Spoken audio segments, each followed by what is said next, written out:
오늘 본문 말씀에서 계속해서 바울은 이 디모데를 향한 이 권면의 말씀을 증거하고 있습니다.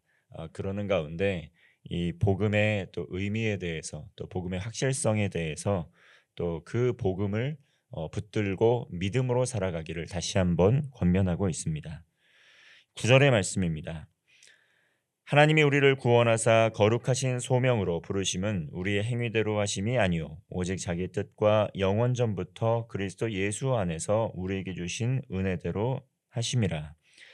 이 바울은 디모데에게 하나님께서 우리를 구원하신 이 구원자이심을 고백하고 있습니다. 예수님은 우리에게 어떤 분입니까? 이 바울이 이야기하듯이 예수 그리스도께서는 우리의 구원자가 되십니다. 이 세상에서 유일하게 우리에게 이 구원의 은혜를 주실 수 있는 분은 우리 주님 예수 그리스도이시라는 것입니다. 그렇다면 우리가 이 구원을 받아야만 하는 이유는 무엇입니까? 그것은 바로 그저 이 세상에서의 삶이 끝이 아니라 반드시 하나님의 약속하신 때에 하나님의 정하신 때에 심판의 날이 있기 때문입니다. 그 심판의 날에 예수를 주로 시인하고 고백한 하나님의 사람들은 심판을 받지 않고 영원한 생명을 누리게 되지만 그렇지 않은 사람은 심판받아 죽을 수밖에 없다는 것입니다. 그렇다면 하나님께서 택하신 구원의 방법은 무엇입니까? 그것은 바로 하나님께서 부르시고 또 구원을 베풀어 주신 것은 구원받은 사람의 행위 때문이 아니다. 하나님의 사랑으로 오직 하나님의 뜻 가운데 오직 하나님의 은혜로 구원을 받았다라는 것. 그러니까 오직 하나님을 믿는 그 믿음 안에서 그 은혜로 구원을 받았다라는 것입니다. 그러므로 구원받은 성도는 구원을 받기 위해서 어떠한 것을 했습니까? 아무것도 한 것이 없고 그저 예수님께서 하신 일들, 예수님께서 우리를 위하여 하신 일들을 믿음으로 고백한 것 이외에는 아무것도 한 것이 없습니다. 우리의 행위로는 죄사함의 은혜를 누리고 구원을 받을 수가 없다는 것이죠.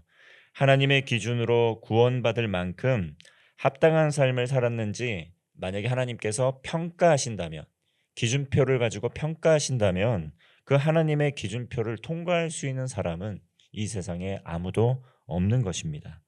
그러므로 바울은 에베소서 2장 8절에서 9절 8절과 9절에서 이렇게 말씀을 합니다. 너희는 그 은혜에 의하여 믿음으로 말미암아 구원을 받았으니 이것은 너희에게서 난 것이 아니요 하나님의 선물이라.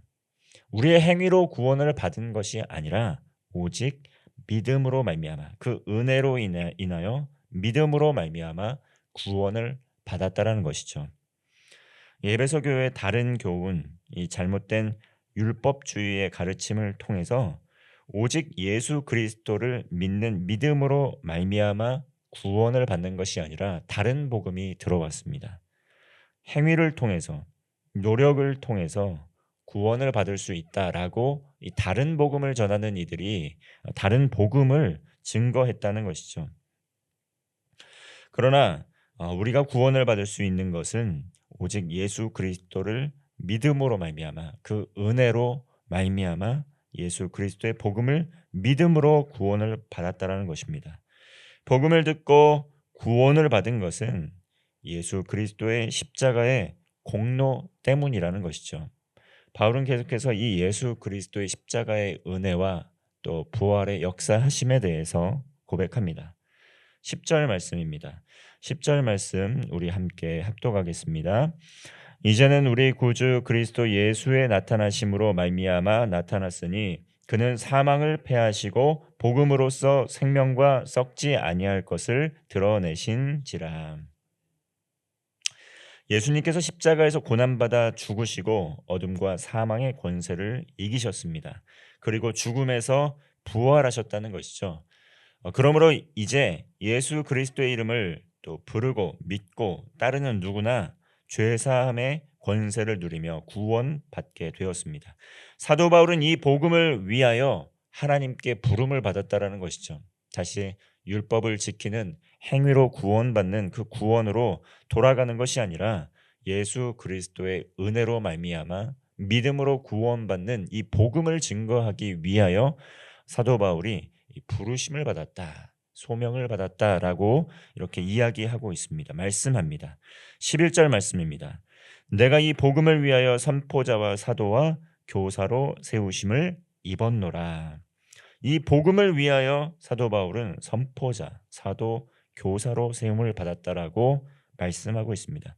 다른 여러 기타 이유가 있습니다. 우리가 성도로 살아가는 가운데 또 성도로서 또 감당해야 될 여러 가지 또 일들도 있고 직분도 있는데 우리가 가장 먼저 정말 가장 먼저 가장 중요하게 생각해야 되는 것, 그 소명, 하나님의 부르심 가운데 가장 중요하게 생각해야 되는 것 무엇입니까?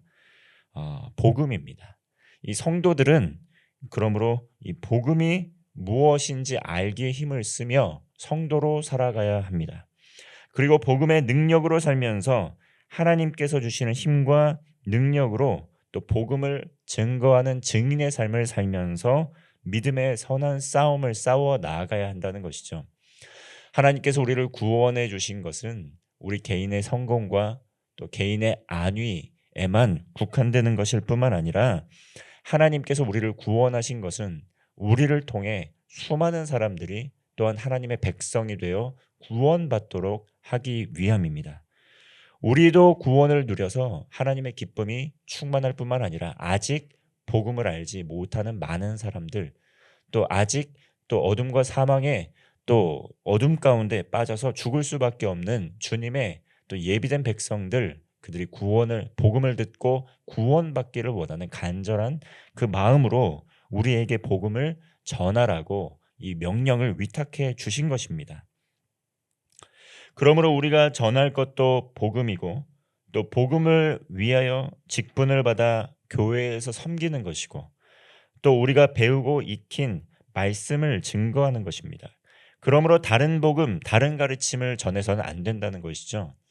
우리가 교회를 다니고 예수님을 믿는 것이 우리가 또 다른 방식으로 이 세상에서 성공하기 위해서 이 세상에서 우리가 또 다른 길로 빠지지 않고 우리가 목적하는 것을 우리가 세운 목적을 달성하기 위해서 신앙생활을 하는 것이 아니라는 것을 우리는 기억해야 됩니다. 이 복음이 마음의 중심 가운데 있어야 된다는 것이죠. 예수 그리스도의 구원의 확신, 그 예수님의 은혜, 또 그러한 믿음, 하나님 나라의 소망, 이것이 우리의 가슴 가운데, 우리 마음판 가운데, 우리 삶의 중심 가운데 깊이 깊이 뿌리내려 있어야 된다는 것입니다. 성도 간의 교제 시간에 이 말씀을 또 중심으로 한 주간의 삶을 나누고 또 말씀을 통해 우리의 삶을 비추어 보게 될 때 우리의 삶에 어떠한 것이 또 하나님의 회복이 필요한지 복음이 필요한지 우리는 알 수가 있습니다. 이 말씀을 기준으로 말씀을 통해 서로의 삶을 나누고 서로를 위하여 기도하는 가운데 그곳에서 하나님께서 일하시기를 시작하신다는 것이죠. 이 교회 학교에서도 마찬가지입니다. 또 복음을 전하고 복음의 메시지를 나누어야 한다는 것이죠. 복음 선포자로 또 사도로 또 때로는 교회 직분을 가지고 또 장로로 집사로 권사로 또 목사로 이 부름을 받았을 때 우리가 증거해야 될 그 내용의 핵심은 무엇입니까? 그 안에는 예수 그리스도의 복음의 중심성이 있어야 된다는 것을 우리는 꼭 잊지 말아야 할 것입니다. 우리는 이것을 위하여 부름을 받았다라는 것입니다. 12절 말씀입니다. 이로 말미암아 내가 또 이 고난을 받되 부끄러워하지 아니함은 내가 믿는 자를 내가 알고 또한 내가 의탁한 것을 그날까지 그가 능히 지키실 줄을 확신함이라. 이렇게 복음을 증거하다 보면 많은 고난이 뒤따릅니다. 가만히 있으면 사실 어려움이 없습니다. 우리가 노방전도를 하다 보면 느끼게 됩니다. 사실은 우리가 낯선 사람들과 또 낯선 사람들에게 이 복음을 전하지 않는다면 이 수치를 당하거나 또 모욕적인 일을 당할 필요가 없습니다. 그런데 예수님의 사랑을 가지고 또 복음을 증거하려고 시도하다 보면 그로 인한 고난이 뒤따른 실질적인 신변의 위협을 경험한 일들이 너무나 많았습니다. 그래서 고린도후서 11장에서 얼마나 많은 위협과 고난을 당했는지 고백하는 장면이 나옵니다. 지금도 로마 감옥에서 이 복음을 증거하다 감옥에 갇혔는데 이처럼 옥에 갇힌 적도 많고 매도 수없이 많이 맞았고 또 죽을 뻔한 경험도 있었다라고 고백하고 있습니다. 그리고 유대인들에게 잡혀서 40에서 하나 감한 매를 5번이나 맞았다. 한마디로 죽도록 맞았다는 것입니다.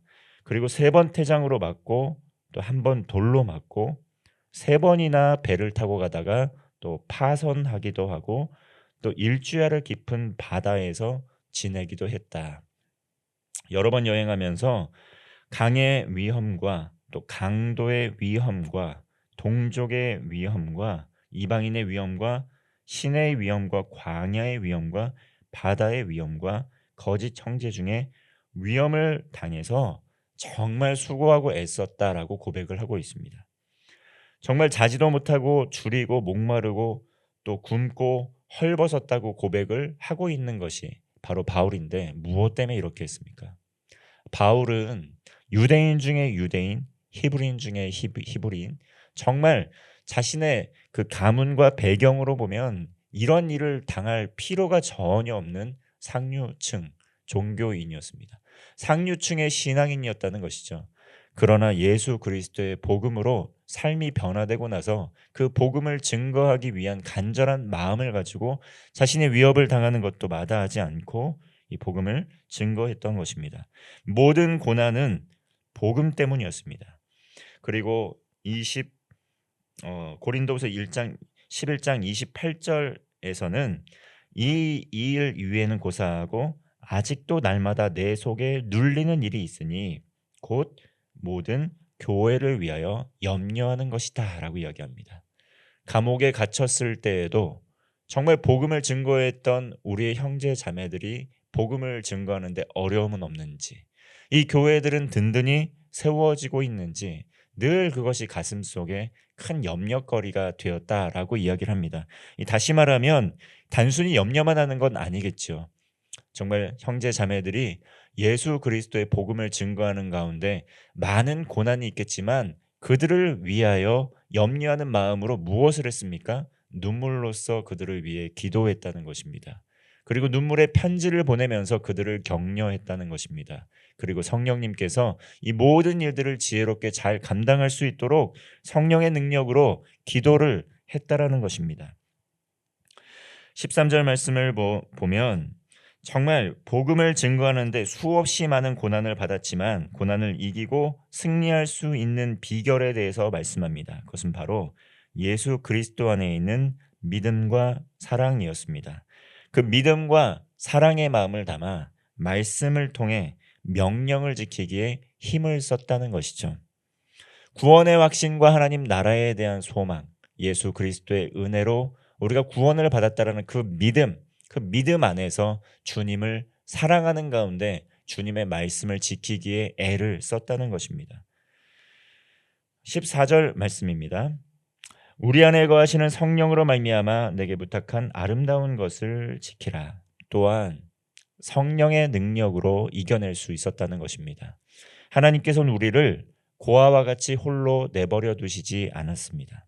성령님께서 지금도 우리와 함께 하시고 성령님께서 지금도 믿음의 동역자들을 우리에게 붙여주셔서 함께 동역할 수 있도록 함께 하나님 나라의 일을 이루어 갈 수 있도록 지금도 우리를 위하여 눈물로 기도하시고 힘을 주시고 능력을 주신다는 것을 우리는 기억해야 합니다. 하나님 나라의 복음을 위해서 이를 위해 온 교회가 온 성도가 함께 기도하며 하나님의 나라를 이루어 가야 한다는 것이죠.